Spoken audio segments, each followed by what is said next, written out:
Fraction లో తక్కువ ఉన్నది ఇంట్రెస్ట్, ఎక్కువ ఉన్నది ప్రిన్సిపల్. అదే ఇంప్రాపర్ ఫ్రాక్షన్ ఇస్తే కనుక ఎక్కువ ఉన్నది అమౌంట్, తక్కువ ఉన్నది in how much time will the simple interest on a certain sum be 0.125 times the principal. 0.125 times the principal. అంటే ఇంట్రెస్ట్ అనేది ప్రిన్సిపల్ ఎన్ని టైమ్స్ ఉందమ్మా? 0.125 టైమ్స్ ఉంది. అంటే ఇప్పుడు మీరు ఎలా రాసుకోవాలంటే I is equal to 0.125 ఎలా రాయొచ్చమ్మా? 125/1000. ఇంక అందరికీ అర్థమైపోయింది అన్ని వర్గాల వాళ్ళకి. క్వశ్చన్ నెంబర్ 37 దీని మోడరేట్ లెవెల్ అంట.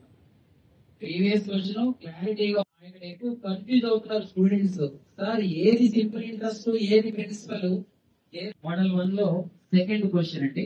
ఇది కొంచెం మోడరేట్ లెవెల్ లో ఉంటుంది అనమాట. అంటే డైరెక్ట్ గా మీకు ఇంట్రెస్ట్ అనేది ప్రీవియస్ క్వశ్చన్ లో అయితే ప్రిన్సిపల్ 450 అని, ఇంట్రెస్ట్ ఏమో 4.5% అని ఇచ్చేసాను నేను.